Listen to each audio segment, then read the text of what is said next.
I'm going to just repeat this one little point of Rav Papa, and hopefully it'll be understood for everyone.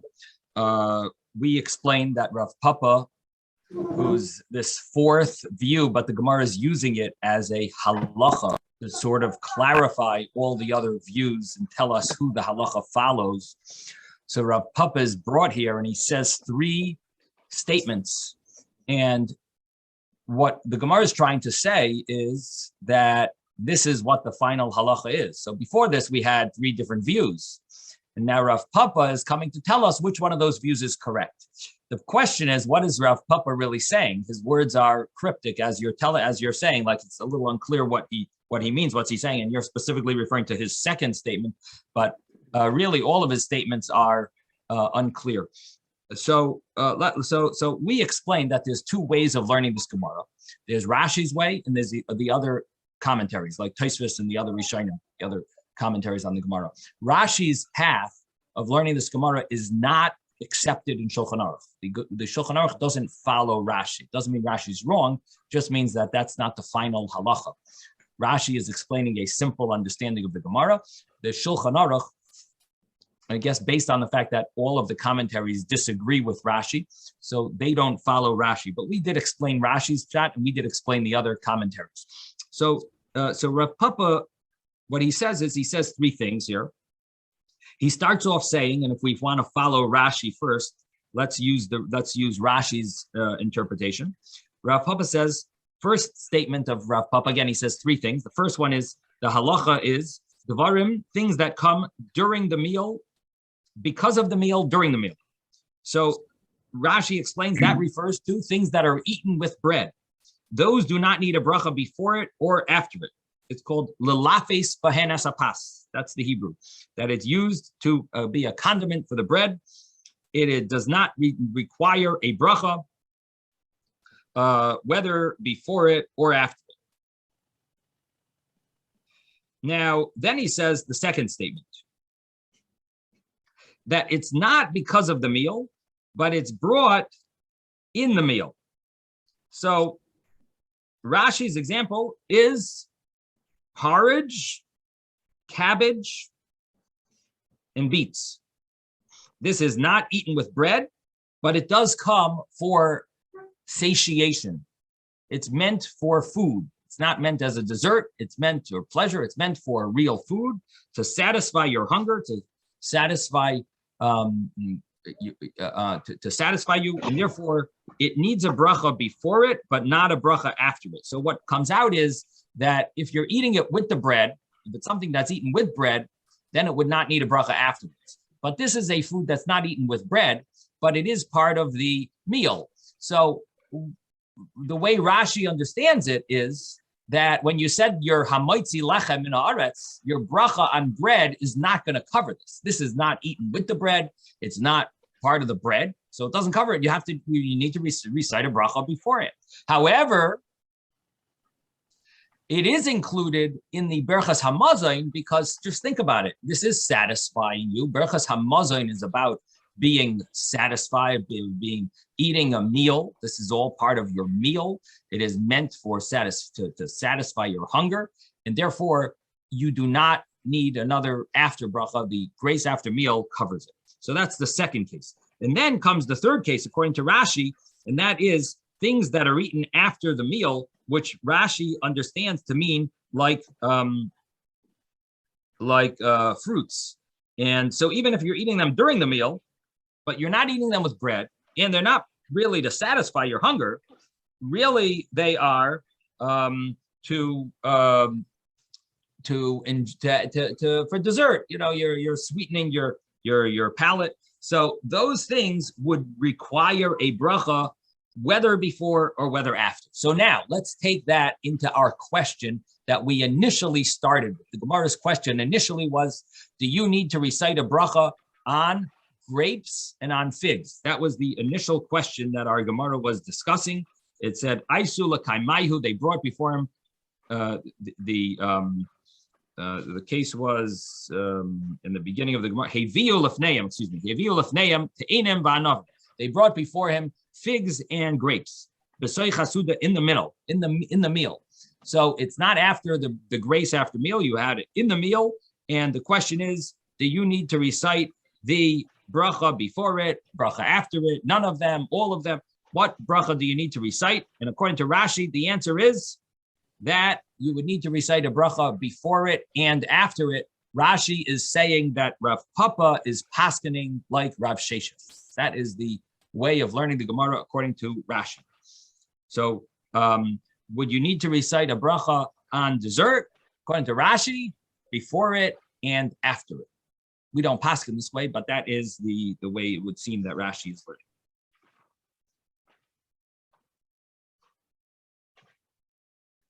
Now, the other way, the way the other Rishonim, the other commentaries learn this Gemara, Rav Papa, and I'm going over this because this is I want everyone to have it clear. The Gemara, the next Gemara will go much smoother if we have clarity on this, and also it makes it much smoother when it comes to halacha with regard to brachas during a meal. It'll be clear and easier when you learn. Hopefully, when you learn the laws of Shulchan Aruch, you ever hear a halacha, you'll have more clarity. So the other commentaries learn this differently. The other commentaries learn that Rav Papa does not talk about case where you're eating food with bread, because that is obvious that any food that you eat with bread, like for example peanut butter on a sandwich or cream cheese on bread, you for sure do not have to recite a bracha for the cream cheese or tuna fish.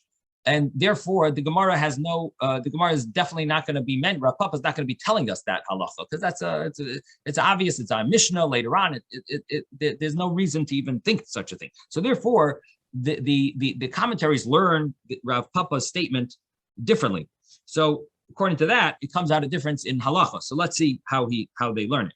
Hilchas advarim habayim machmas hasuda, things that come because of the meal during the meal. So the way they're learning is you don't need to recite a bracha before it or after it. That would seem to be anything eaten during a meal for satisfaction. Then comes the second case, would be that it's not because of the meal, but you're eating it during the meal. And that would seem to be dessert. You're eating something for pleasure, and it's not because of the meal, it's for pleasure. And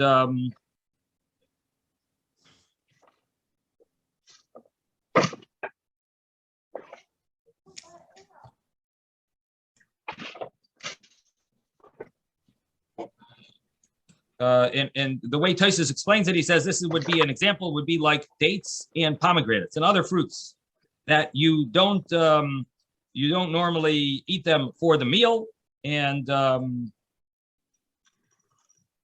they would need a bracha before it and not after it. And so that would be like desserts. You would need a bracha before, but not after. And then comes the final statement of Rav Papa, and Tosfos tells us that doesn't really apply nowadays, but that has to do with when is considered the end of the meal. And in the olden days, they used to remove the tables from before the people. And once you do that, it's like the meal is over. Or the term is mashchu yadehem min apas. They would move their hands away from the bread, take the bread away from the table, take the table away from the people. There are different opinions. It's brought in Shulchan Aruch, also these different understandings of when that would apply. But at some point, the meal is considered over. And then you say, you know what? I want to eat something else. At that point, you need another bracha before it and after it, because that's not part of the meal. That's like that's a whole different. That's like a new meal. You're eating something before it. So in other words, you've removed yourself from the meal, and then you need to recite a new bracha before it and after. Now, according to this way of understanding, so we had three cases here according to Tosfos and the other Rishonim, the other commentaries, and the way we're learning it now, the three cases are regular food, dessert, and things that are brought after the meal. So the food, you don't need a bracha before or after. The dessert, you need a bracha before, but not after. And then the third case, which is not applicable, Tosfos tells us, is stuff that's eaten after a meal. You need a bracha before and after, even though you ate it during the meal, but it's after they removed you're already planning on benching, and then you change your mind, so to speak, and so on. And that would be require a bracha before it and after it. So according to this way, what would the halacha be in our case? We're talking about figs and grapes, and they were brought during the meal. Do you need to recite a bracha before and after? Rashi told us you need a bracha before and after. Tosfos is going to learn what was the case. This is the second case of Rav Papa, according to Tosfos' way of understanding it. Again, the way Rashi learned, this is the third case of Rav Papa. The way Tosfos is learning, this is the second case of Rav Papa. Desserts. What is the din with desserts? So the second case of Rav Papa is that desserts, you need a bracha before it, but you don't need a bracha after it. So that means that Tosfos is saying the halacha follows Rav Huna and Rav Nachman. So that is gives us clarity on the way Tosfos is learning. And then when you learn Shulchan Aruch, chapter 177, you will it should go a lot smoother now that you know the Gemara and you know the sources. But now the question is, so do we recite a bracha on dessert? And the answer is yes. Many desserts we recite a bracha on. If you have melon for dessert, you would recite a bracha on the melon before it, but not after it. And that would follow this Gemara because the melon is included in the Berachas Hamazon, the grace after meal. Now Rashi would argue. Rashi says no, you need a bracha after also. But Tosfos says no, you don't need a bracha after it. It's included in the grace after meal, but you do need to recite a bracha before it because this is dessert. It's not part of the hamoitzi lechem nar. It's not part of the bread, and therefore it would require a bracha beforehand. The only issue that you will come in have an issue with, and that is cakes, because cakes, on the one hand, maybe should have a bracha beforehand. On the other hand, cakes are also sometimes considered like bread, and because it's sometimes considered like bread itself, if you ate bread during a meal, you don't recite another hamaitzi. So, because of the issue with cakes, we're going to have to put cakes on the side. It's not simple to recite a bracha on cakes for dessert. But if you have other items for dessert, they should be included in, they should be require a bracha beforehand and not afterwards. There is also a discussion about ice cream, because ice cream, on the one hand, is a solid. On the other hand, it turns into a liquid. Now, drinks, you don't need to recite a bracha during a meal. So ice cream is sort of an issue. Do you consider it a liquid? Because if you leave it around, it turns into a liquid.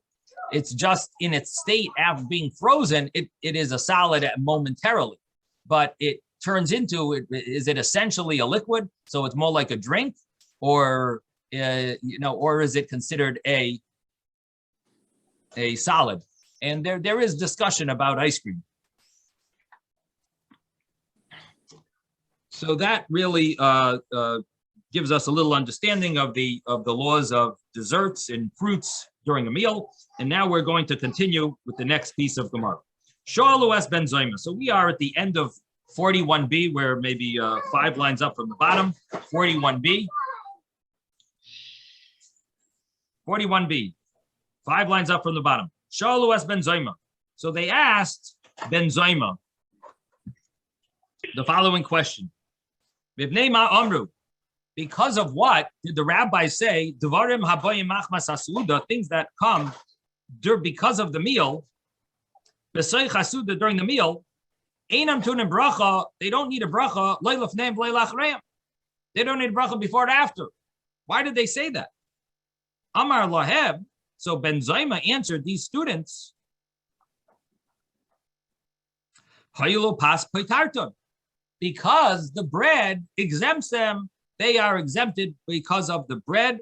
Therefore, they do not require a bracha. Now, the way Rashi learns this is you're eating it with bread. The way Tosfos is learning, it's something that could be eaten with bread. You're not eating it with bread, but it's part of the main part of the meal, and therefore it is exempted from with the bracha on the bread.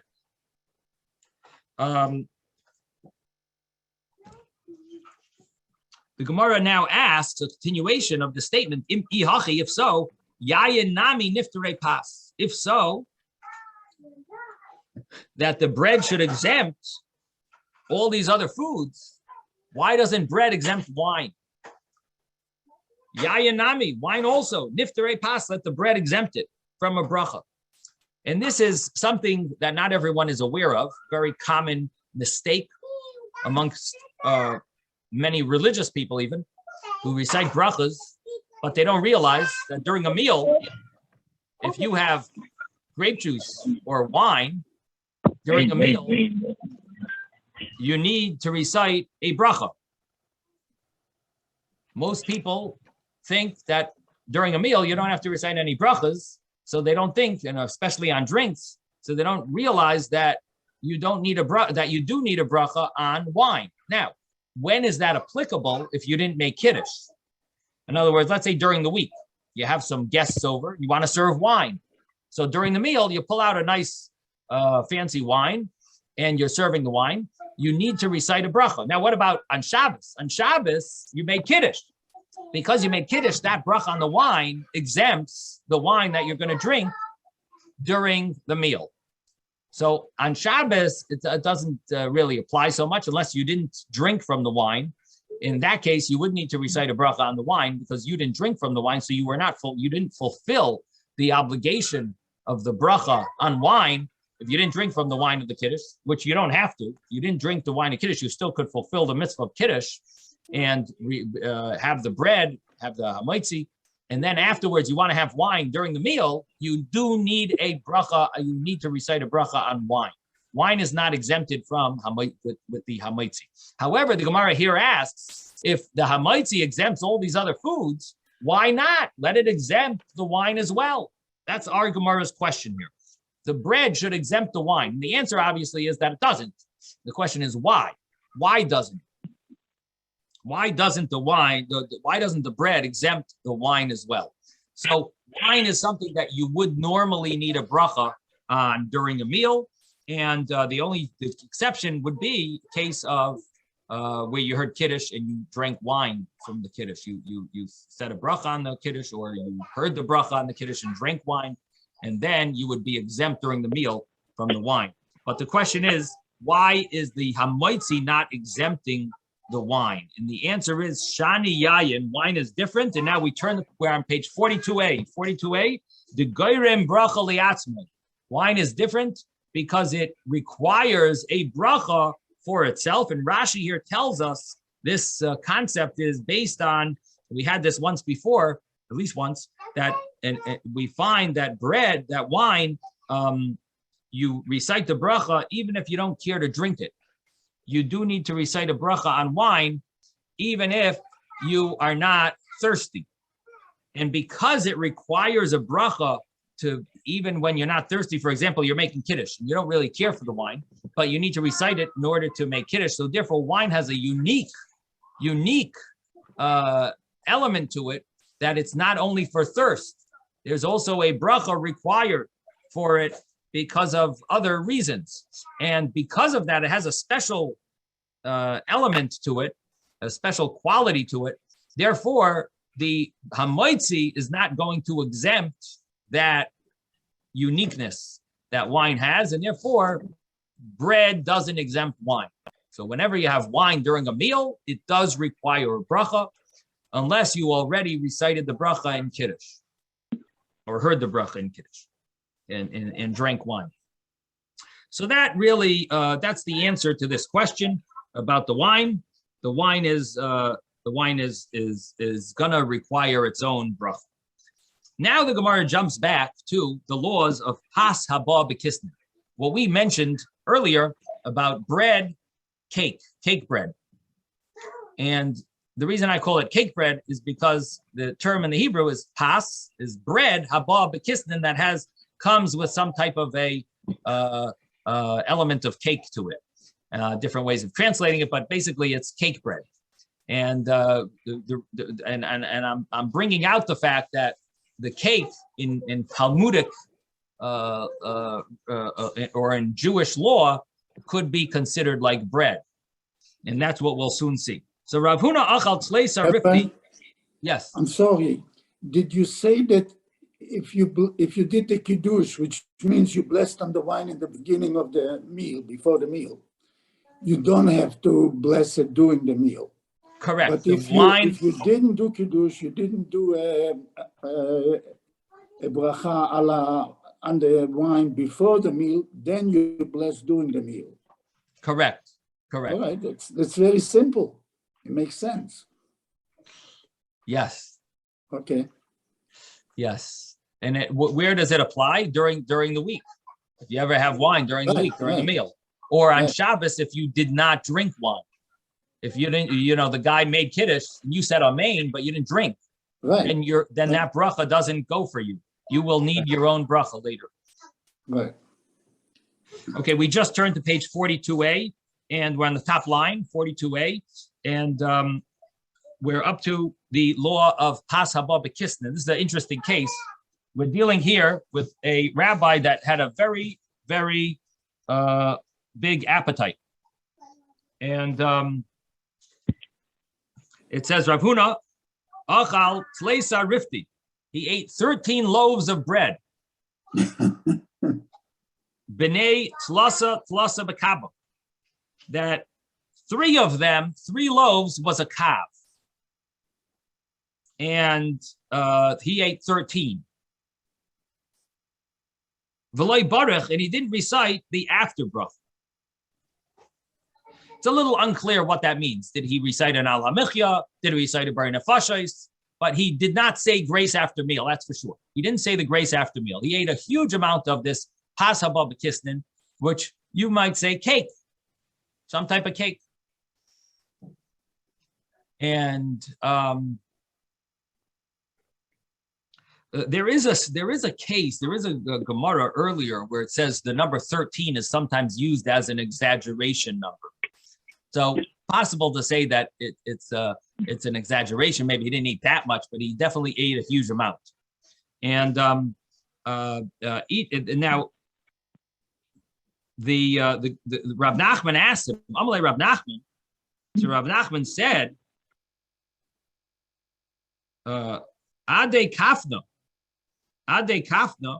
means these are eaten for hunger. You ate a very large amount. This is not exempt from a bracha. And so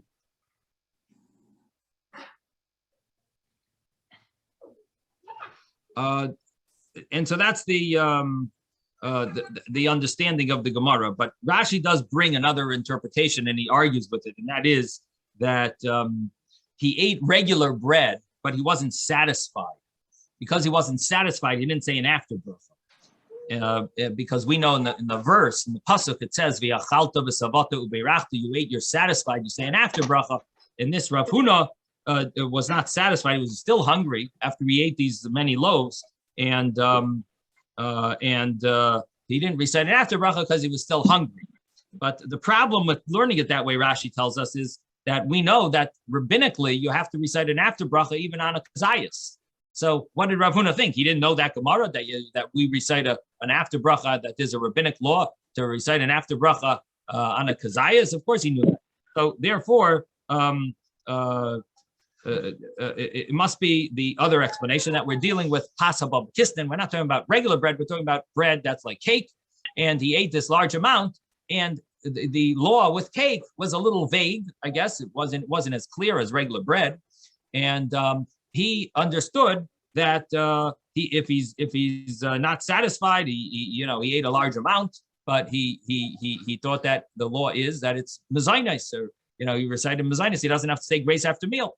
And Rav Nachman tells him, "What do you mean? You ate such a large amount for hunger, and this is not exempt from a bracha." And Ella, Rav Nachman continues, and he says, rather, Kol she'achterim toivin olav suda, whatever others are kivea suuda on, whatever others would consider this a full-fledged meal, your opinion would be nullified to their view.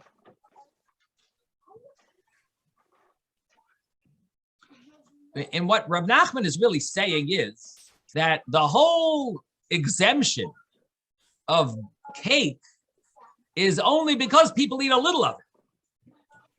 But if you're going to eat a whole meal out of it, that's not the exemption of cake. That doesn't fall into the exemption that cake has.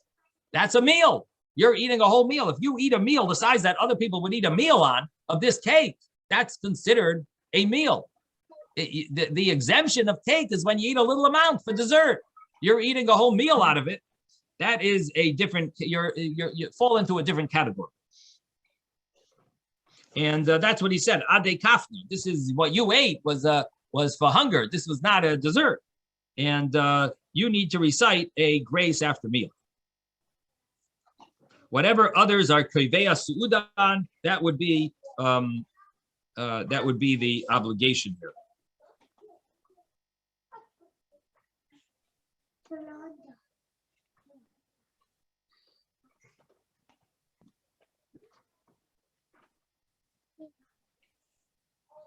Now, it's a little unclear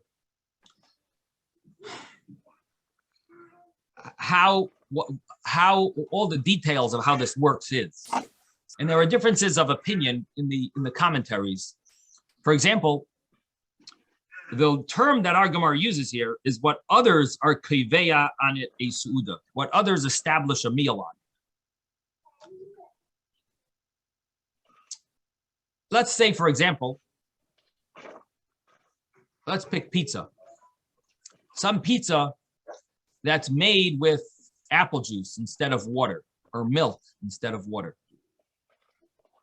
And in some of the fancy restaurants, they use milk as their instead of water for their, just to add a little extra cholesterol and make it fattier and tastier, I guess. But the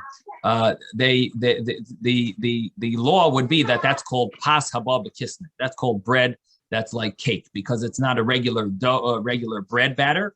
It's a more like a cake batter.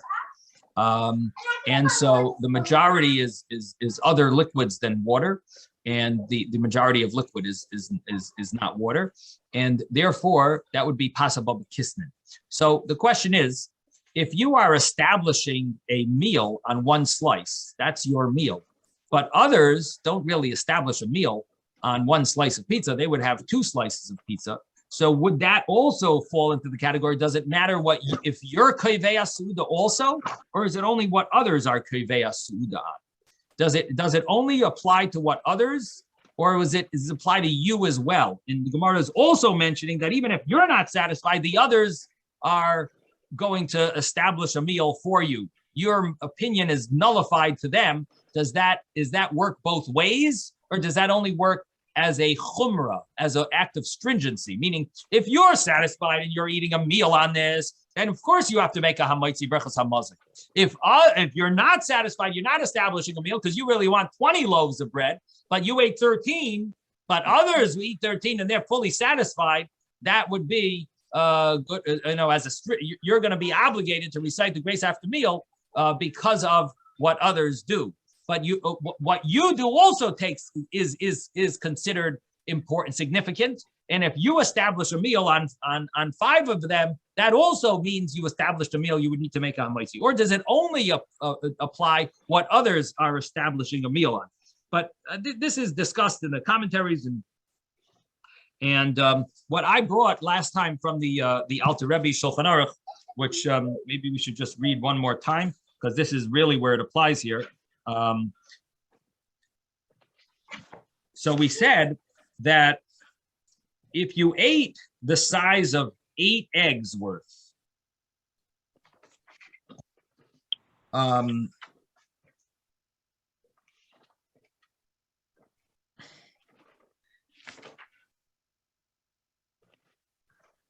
if you ate the size of what did I say, 8 eggs? I meant 6 eggs. 6 eggs worth. If you ate the size of 6 eggs worth, if you're not satisfied, then recite hamaitzi on other real bread. However, if you ate a chatzi isaroin, if you ate a half of an isaroin, then your opinion is nullified to everyone. And even if you're not satisfied, you would have to recite a berachas hamazayin on that itself.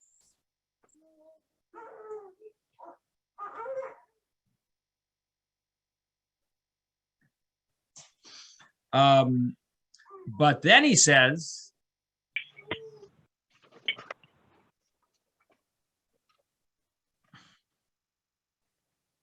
so according to what we just said, a half isaron is what everyone would consider a full-fledged meal. What's a half? Half of isaron. An isaron is Isaron? 40. No, isaron is 43.2 eggs. Oh, So a half of isaron would be 22 point something eggs, I think. Let me just ask my my paper over here.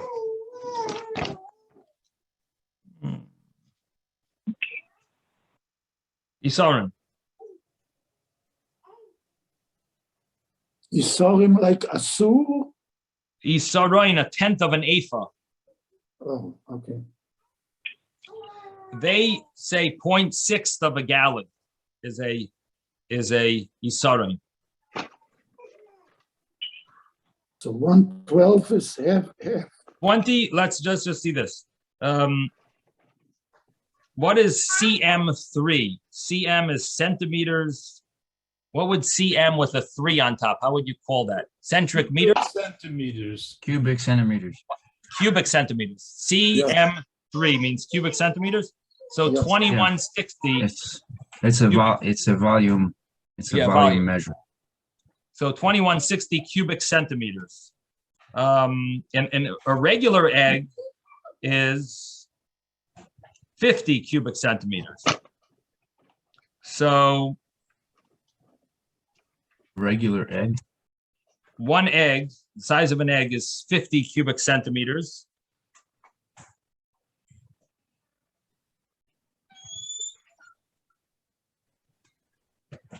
Does that make sense? No. No. No. Uh-huh. Wouldn't the CM with a 3, is it a little 3? Yeah, a little 3 on the top. It's Wouldn't cubic that- centimeter. Uh-huh. But wouldn't it be to the square? Has No. something, To No. the toad. It's a you volume. mean, It's a but no, volumetric measure. I see.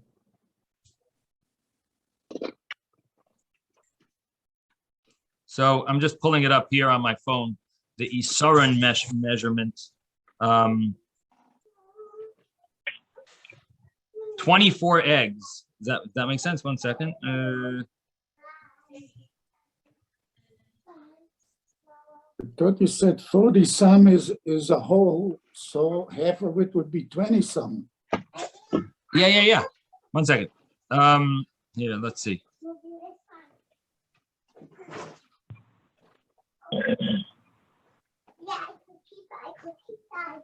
Let's see right here.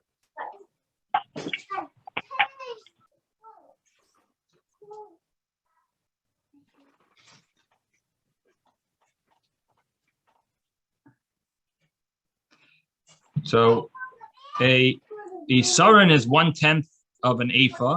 Isaron means a tenth. That's literally what it means. Oh, But it's not really answering the question here. how much is a saron in eggs? I thought you said 40 some. eggs. 44.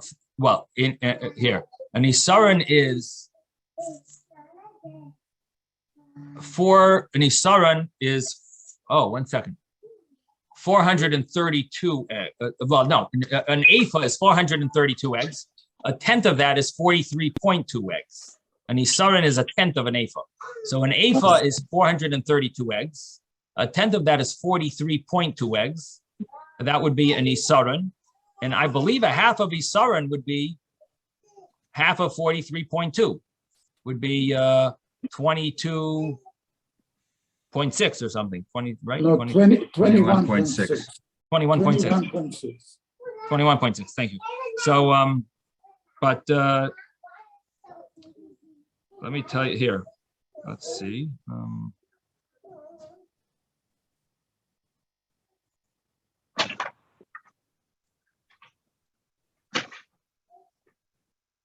In this book. Let me just get a reference book- chumash. Just 1 the second. reference book that I mentioned earlier.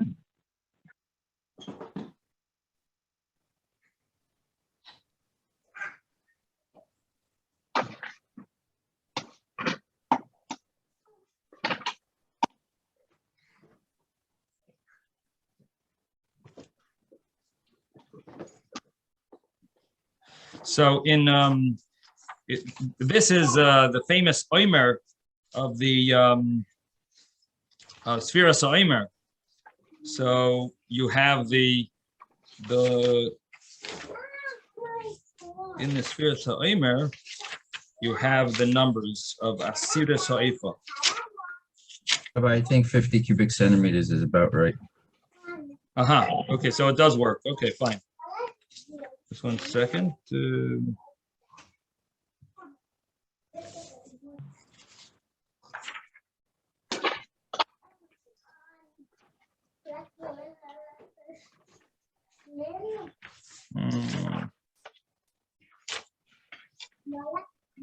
The other place where you have it is the laws of Chala.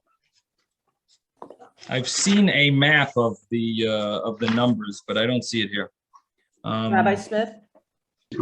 Yeah, I don't know who's calling, but yeah, is that Simone? It's Okay. Simone, yeah. Simone, So yeah. I'm not sure exactly how much of this is applicable, but according to this reference book that I had mentioned earlier, and the Saran is, and they give it in relationship to a core, an ephah, a seah, a tarkav, a kav, and a log. If any of those is helpful. The Saran is one. No, we wanted eggs. Just 1 second. I know where it is now.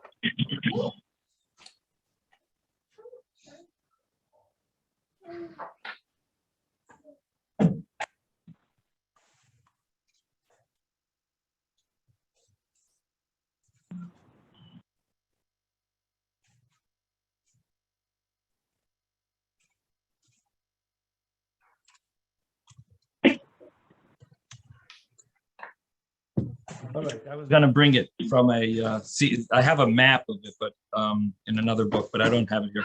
Okay, can't find it. All right, anyway, so in any event, going back to the Alter Rebbe Shulchan Aruch. So a half of Isarin, which the calculation here is that it's a Isarin is 50 cubic centimeters, so a half of that would be, I'm sorry, Kabetza is 50 cubic centimeters, and Isarin is 0.6 of a gallon, so this would be 0.3 of a gallon, and it would be a half of 2160 cubic centimeters. Oh, that's why.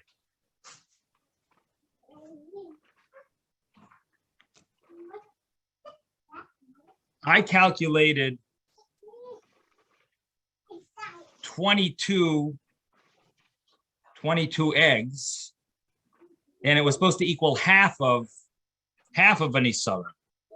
And okay, no wonder. In other words, if we multiply 43.2 times 50 cubic centimeters, that's okay. I think that's the reason, the discrepancy. 43.2 times 50 equals 2160. Exact. Okay, we figured out the mistake. There was a discrepancy because I didn't cut it in half. How many eggs are in an isaron? 43.2, as I said. 43.2 eggs are in an isaron. Half of an isaron is going to be 21.6. And when we calculate it in cubic centimeters, it equals exact. If you multiply 50 cubic centimeters times 43.2, it equals exactly 2160 cubic centimeters. So the calculation is 22 eggs approximately. That's how much a half of Isaron is. A half of Isaron is 22 eggs. Now, if you eat that amount, 22 eggs, everyone agrees you can recite a hamoitzi on the pizza alone. You don't have to find bread to make a hamoitzi on. You can recite that hamoitzi on a regular pizza. I don't know how many 22 eggs of pizzas. Now we need the Kazayas book. And now if you bring out the Kazayas book, you'll find out how much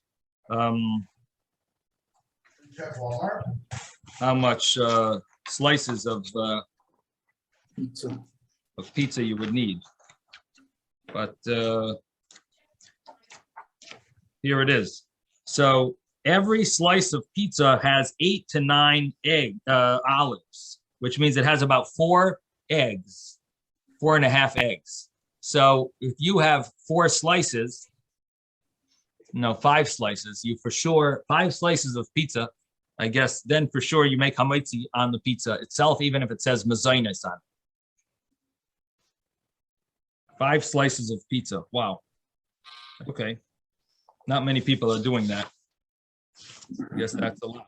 But when it comes to Danishes, it's going to be different. Let's just take a look. The Danish, which would also be considered this pas haba b'kisnin, if you have a Danish, 2 Danishes or donuts,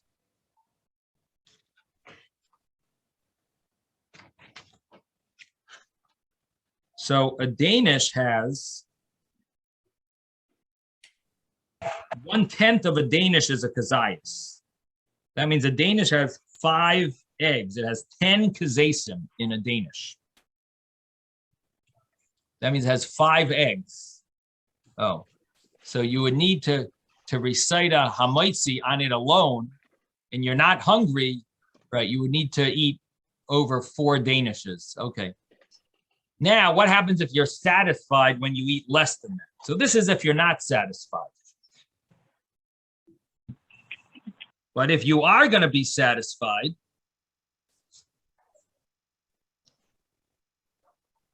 so if you ate 6 eggs and you're satisfied, you can wash and make hamaitzi on it. So now that jumps to a whole new category. You're going to be satisfied, eat 6 eggs. How many Danishes is that? 1 Danish is 5 eggs worth. So you eat a Danish and a half, and you're satisfied, you should recite hamaitzi on that Danish. Wash and say hamaitzi on the Danish.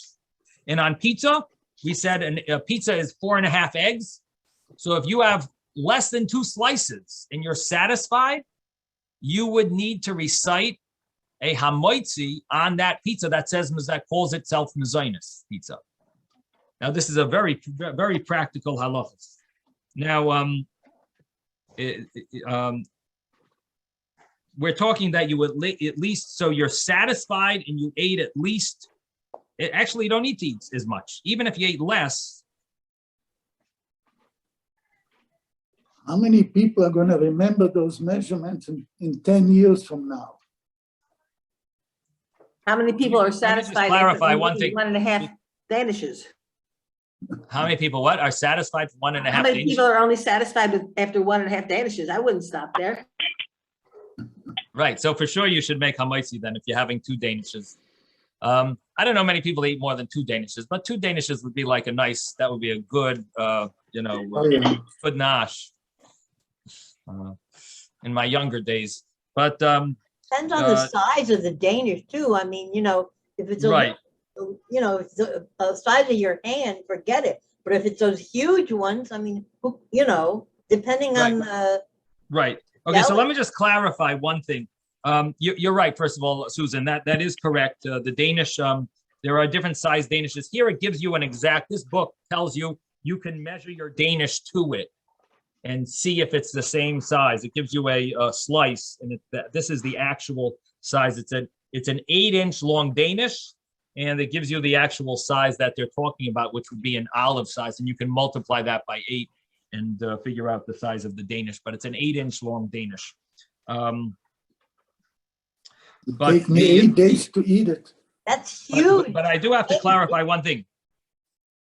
This law I mentioned with 6 eggs, it's not only 6 eggs.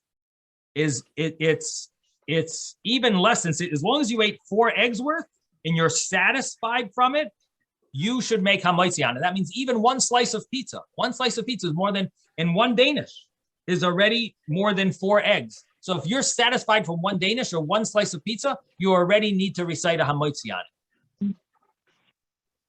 From 4 eggs worth. I From don't 4 eggs think worth. that 1 slice of pizza is 4 eggs. What?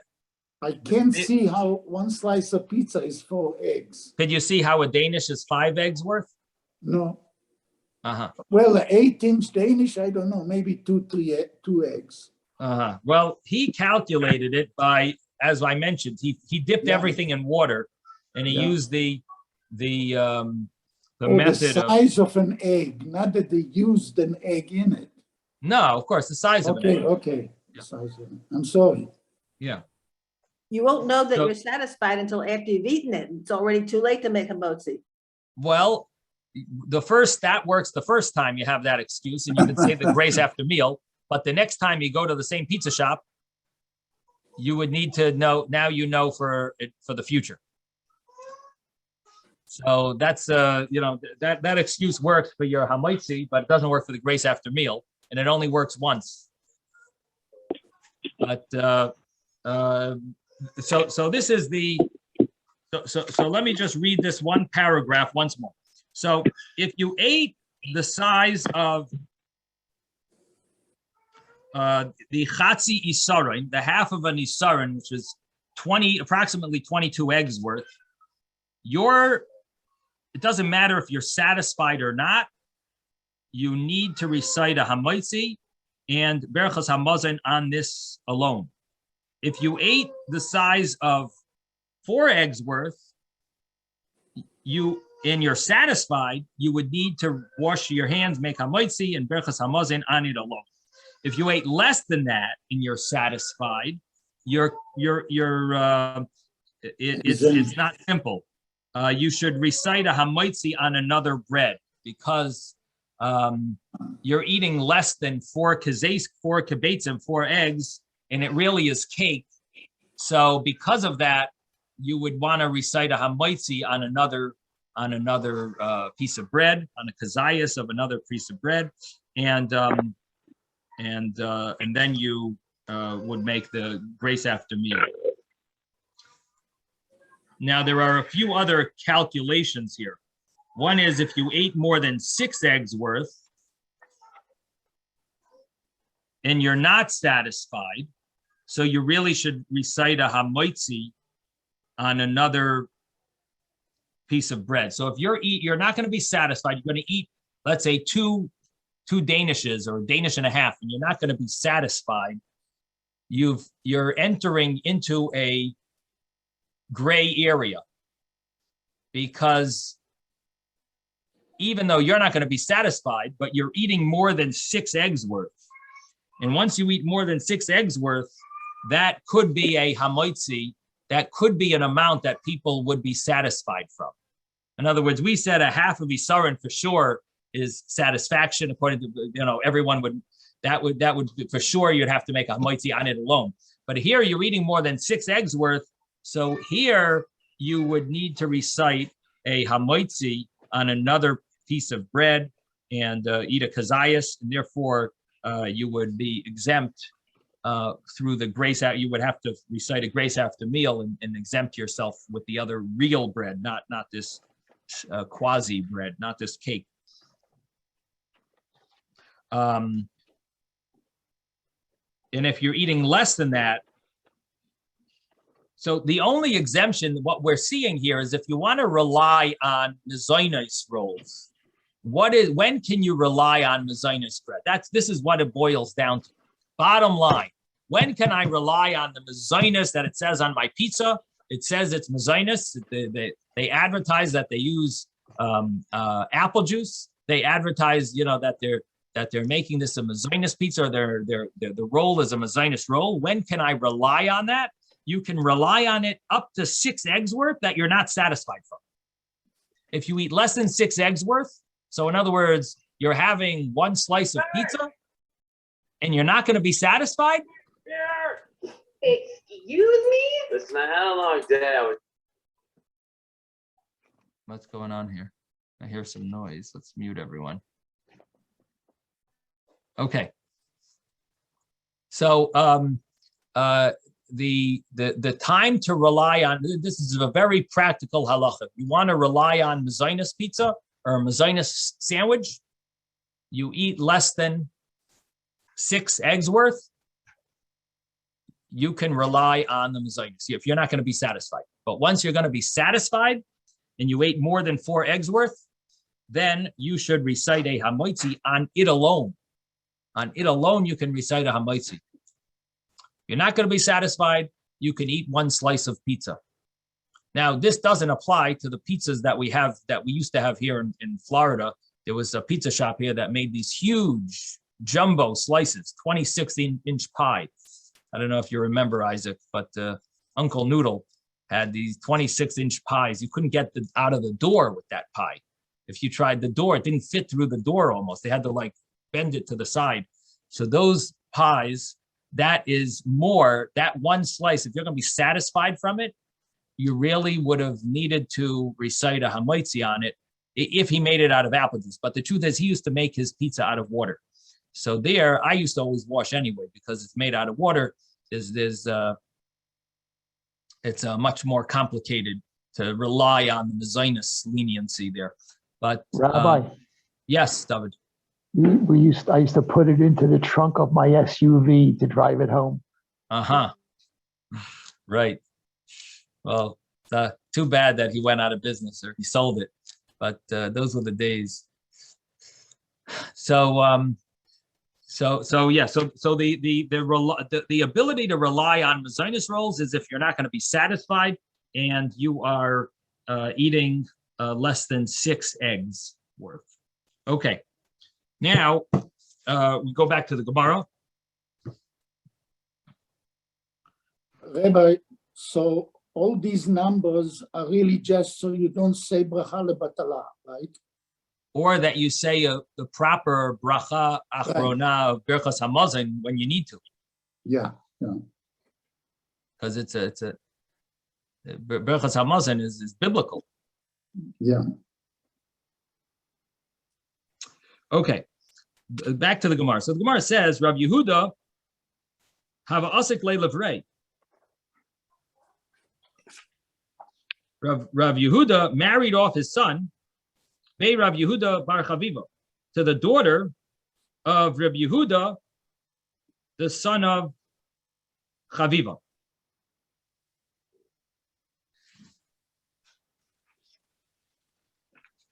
Aisu L'kamaihu Passable. So they brought before the guests, they brought before them this type of bread. It's called Zionist rolls. They brought this cake. He also, when Rav Yehuda came, Shaminu he heard that they were saying Hamaitzi. So they were eating these Zionist rolls, and he was a little shocked. You make Hamaitzi on this? Amar lahu my tzitzi de kashamana. What is this? The hamaitzi. He heard the hamaitzi because that's the loud sound in the hamaitzi bracha. What's this tzitza that I hear? What's going on here? I hear someone saying tzitza. So Dilma hamaitzi lachem and arts come of archisa. Are you reciting the bracha hamaitzi? So they answered Dilma hamaitzi lachem and amrulay. They answered him in yes, we're saying hamaitzi. The Tanya because we learned in a brisa. Rav Meina Misham Rabbi Yehuda. Rav Meina says in the name of Rabbi Yehuda, Passable Kisnin Mavarchan Alei Hamaitzi. That if it's that we heard in the Rav Meina said in the name of Rabbi Yehuda, who was a Tana, that Passable Kisnin, this type of cake bread, you recite Hamaitzi, Mavarchan Alei Hamaitzi. V'amar Shmuel halacha Rav Meina, and Shmuel said the halacha follows Rav Meina, and therefore we recite Hamaitzi like Rav Meina. Amar lahu, Rav Yehuda said, "Ein halacha k'Rav itmar." We learned really it's ein halacha k'Rav Meina. The halacha doesn't follow Rav Meina. You were repeating that Shmuel said halacha k'Rav Meina. It's not true. It's in the words of Shmuel. It's ein halacha k'Rav Meina. And Amri lay, so they told him, "How could you say that?" V'hamarhu da'amar mishmei de Shmuel. But didn't you say in the name of Shmuel, lachmaniyos, the type of cake bread, ma'arvin behen, you can use them as an eruv chatzeros, you can make an eruv with them, which means an eruv allows people to carry in the on Shabbos from the court into the courtyard, from their houses to the courtyard, as long as everyone is considered like one big family. And the way they make everyone considered to one big family is they collect food from all the different households and they combine it together.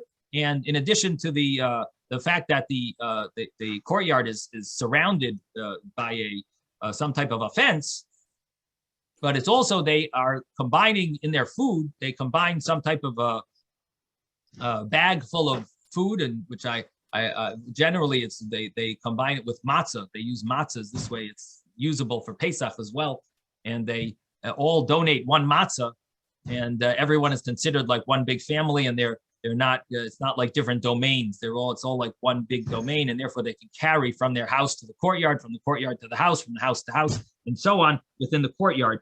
And that's called the Erev Chatzeros. And you can use these lachmaniyos, these breads, which are like cake breads. They're like mezainis rolls. I thought it's a dinner roll. Well, the ones that we're referring to here,